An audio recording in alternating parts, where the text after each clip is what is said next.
And we should also have a proper understanding of the circumstances and the situation that were prevailing at the time of Muawiyah.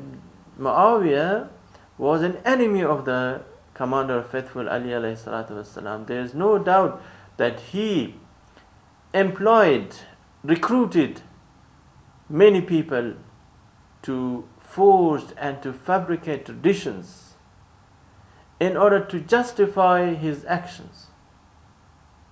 Justify the actions of the Caliphs before him and after him. And of course, that's why we see that the Sunni scholars, Sunni reporters, Sunni narrators, and the Sunni community are using this tradition in order to justify the actions of the Caliphs, the conducts of the Caliphs. When it comes to the significations, the implications of this tradition, the signification is also false. It is void, it is invalid, and it's unacceptable. And it is even opposed to the principles and standards presented by Sunni scholars.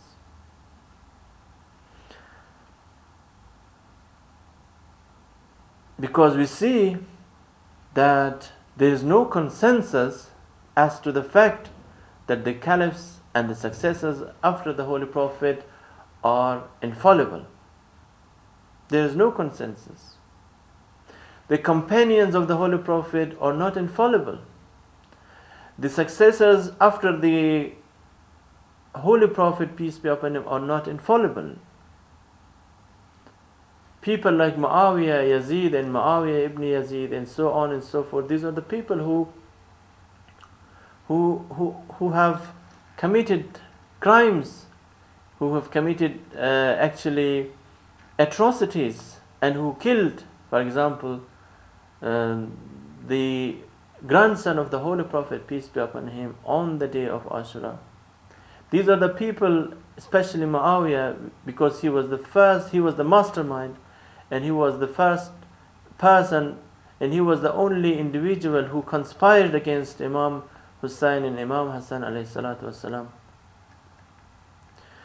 How can this tradition be true in view of the fact, or given the fact that actually the Caliphs have had different opinions, and they had discord and discrepancies among themselves? How could the people follow different ways and different attitudes, different policies by different Caliphs?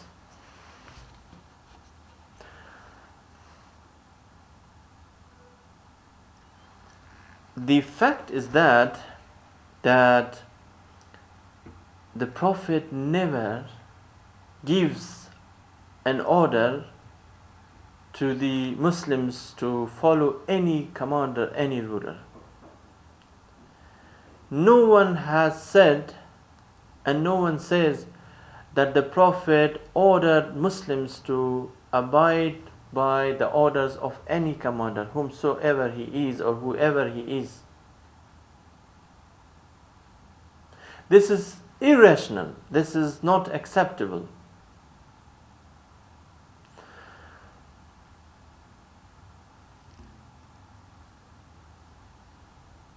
Now, even if we assume that the Holy Prophet, peace be upon him, did say or did order his followers to abide by the commands of the successors of the Holy Prophet, we should say that, of course, on different occasions the Holy Prophet mentioned names of the successors and names of the Caliphs after him.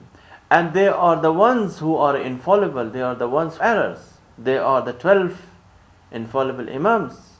Even if we assume that this tradition is correct, it is valid, there is no difficulty, no problem with this tradition, we would say that this tradition refers to the 12 infallible Imams, who are the righteous successors, who are the guided successors, and who are the guides, the infallible guides for Muslims. And in this way, this hadith can be justified and it would be meaningful. Otherwise, there is no doubt that it will have a very destructive signification, a very destructive implication, and no one can accept, no one can believe in it as being a true and genuine and authentic tradition. We should also remember that many Sunni scholars, many Sunni narrators, and many important sources like Sahih Bukhari and Sahih Muslim have avoided recording this tradition. They have not recorded this tradition in their books Sahih Bukhari and Sahih Muslim, because this book, this tradition is false, this tradition is fabricated. And of course, Sahih Bukhari is one of the most important, one of the most authentic Sunni books, as they say. The same is true with Sahih Muslim. It is also one of the most and one of the major sources of the Sunni scholars. This one of the most important Sunni sources, which is relied upon and which is accepted by majority of Sunni Muslims. And we have to understand that this tradition has not been recorded in these two sources.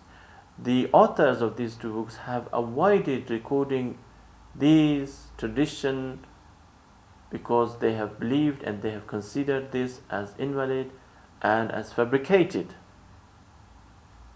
So you can, for yourself, further engage in studying about this tradition and about many other traditions that have been allegedly considered as as correct, as authentic by the Sunni scholars. Now, for the sake of brevity, I would not continue, I would not elaborate further on this tradition, which is proved to be and which is known by Shia scholars to be fabricated. And of course, for further details, for further information, you can refer to the books authored by prominent Shia scholars, prominent Shia clerics, and prominent Shia jurisprudents and theologians. Inshallah.